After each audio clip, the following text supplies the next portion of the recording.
Well, welcome to another installment of A Moment with the Author.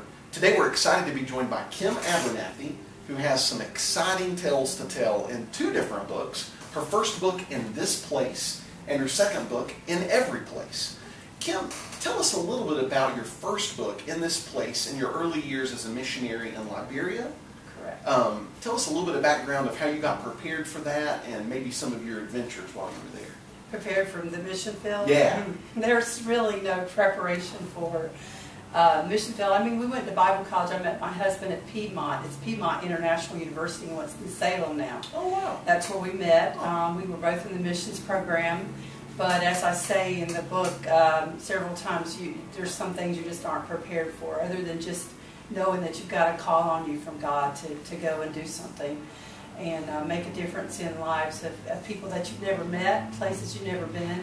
My husband took a survey trip to Liberia when our first daughter was about a year and a half, and I stayed home, and he went over for 2 weeks, so he was pumped when he got back. He was all excited, and I had to kind of feed off of that excitement and pictures and stuff, and he was ready right then to go. I was a little bit more... You had to catch the virus. I had to catch the virus because I have this little 18-month-old daughter, and there's a lot of preparation to do. But finally, when we were able to leave, Michelle was actually almost 2.5 when we left our family and headed out the 1st of December. I've never advised new missionaries to leave right before Christmas like that, but we were supposed to have left in November, and as would happen, there was a coup d'etat, an attempt to take over the government.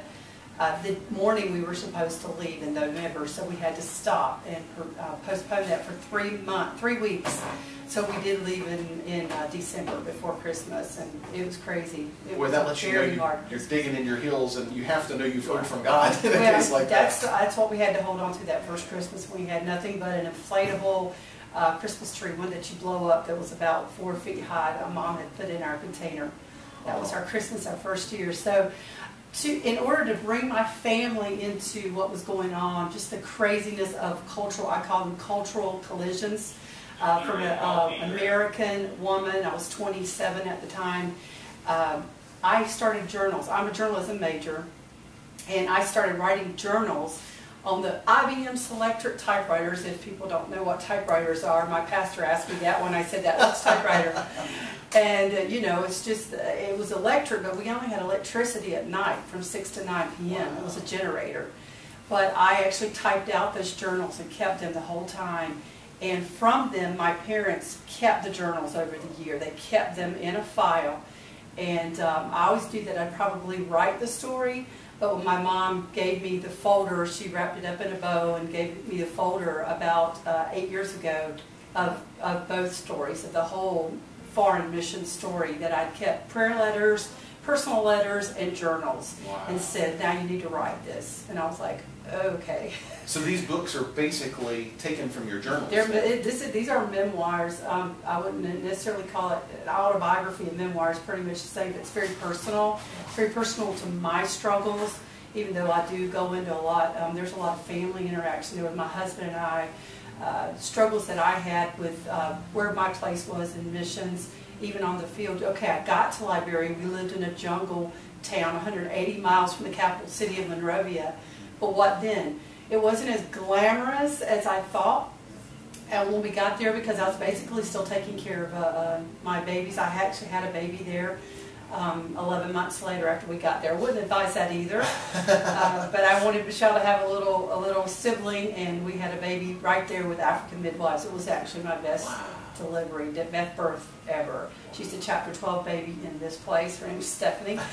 And so it's just some amazing stories, and I love going back and seeing how God, all the way through it, He put up with my whining, He put up with my complaints, He dealt with my fears, He loved me through all my mistakes and my misconceptions of everything. He's just simply amazing, and these books are about His faithfulness. You know, we hear a lot, when we talk to missionaries, we hear a lot about culture shock. Yes. Can you tell us a little bit about your experience with culture shock and how that played out in your life?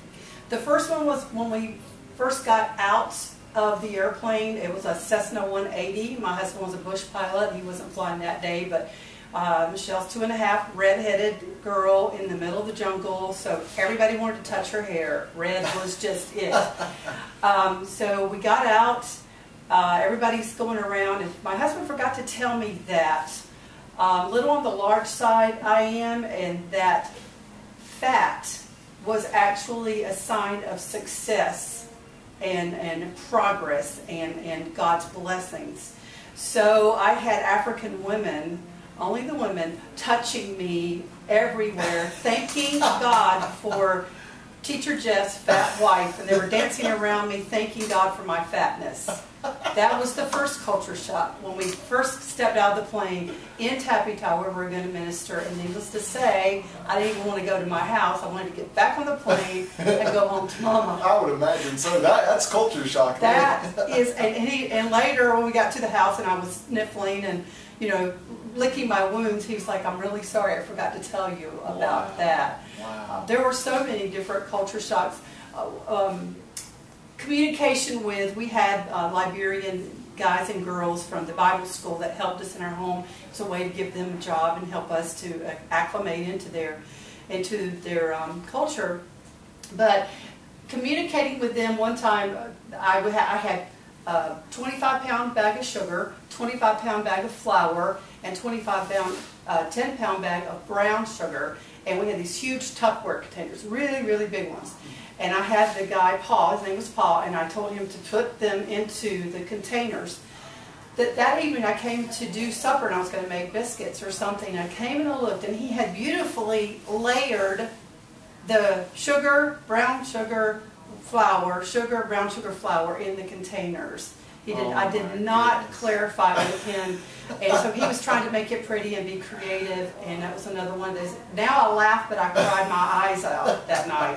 When you're in the middle of the jungle and you can't resupply, I would imagine that would be... We had to actually by hand get it out and try to save it a different way. So yeah, there's all kinds of culture, communication, just learning how to live in a culture that doesn't understand us and that we don't understand, but yet knowing I didn't have to really be exactly like them. I didn't have to walk 4 miles to church, though I tried a couple of times with a baby on my back and a little girl on my side. I realized that wasn't me, and they didn't even expect me to be that way. A lot of cultural collisions, a lot of them. Well, in the book, In Every Place, your second book, you tell a lot of stories, a lot of challenging stories that you faced on the mission field. Yes. Could you maybe share with us one lighthearted story that really means something to you, and maybe one challenging story, and how God used those to teach you something in your own life? Lighthearted in that one. If I could scratch your head for a lighthearted. Well, no, they're in there. This was really funny because I kind of make fun of myself, as a new missionary. Here was going into where our girls were actually going into preteen and teen years and trying to carry them around. We had been displaced. We were in Ivory Coast. I think as far as the story that was propelled me in a serious manner was the time that we actually were under attack in a small town called Pei. I call it a very spiritually oppressed town. And we were just there temporarily to move into a border town that bordered Liberia. We were in Ivory Coast. And this town was very, very oppressed, like I said. And the people, we had some Liberians that came to visit us. And the war was, even though it was in Liberia, there was a war. That's why we had to move out of Liberia into Ivory Coast. The culture, the tribe, the tribal units, they still kind of stayed together across the borders. So this man had come from a different tribe to see us, and by the time he got back to the bus station, he was under attack, he and his son. So he ran back to our house, and once we opened the door and brought him in, we became the enemy with him. That proceeded to be a 7-hour lockdown, and we were in our house. We had our kids under our bed, in their beds. They were 11 months, 4 years, and 8 years at that time. We had them all under the bed. They were throwing torches of fire and stones, but we had screens on our window, but no glass, so we could hear everything on the outside. And they wanted those Liberians. They wanted to take them and make just make a case of them. Well, anyway, God protected my husband and another missionary. Were going to try to get the car, this old Lada, a Russian Lada, and they were going to try to take these guys out a back way. Well, the car wouldn't start. The car wouldn't start, the car wouldn't start. And of course my husband's looking up going, God, don't you hear us? We're inside praying. And finally another Ivorian Christian came running in the house about 15 minutes later and said, don't go anywhere. There was a roadblock up the way. They had taken a tree and put it across the road, and they were going to kill everybody in the car when they tried to escape. And God said no. He put his hand on the car and said no. Wow. So it was one of those times when we realized that even though it doesn't look like God is answering us, that He's not hearing us, He is. He is. A no might be the thing that would save our lives. So it's one of those things. Lighthearted, wow, there's a lot of really crazy stuff. I'd say a funny one would be, this is a parenting kind of thing, would be as the kids got older, and our oldest one had actually come back to the States for college. Our two younger ones, we took them on a little vacation because we were all kind of sad because our family unit had started dissipating a little bit. And we went to States missionary houses, and they had a chimpanzee. I forgot what the chimp's name was, but anyway, they went up in the chimp's house. The chimp didn't like them going up in their little house, but they kept throwing his blanket at it and taunting this chimp. So these two preteens, one was a teen, one was a preteen, sitting up in this chimp's house. All of a sudden, we're inside talking something very seriously. We're trying to work on some ministry stuff. All of a sudden, we hear this scream, like a blood-curdling scream.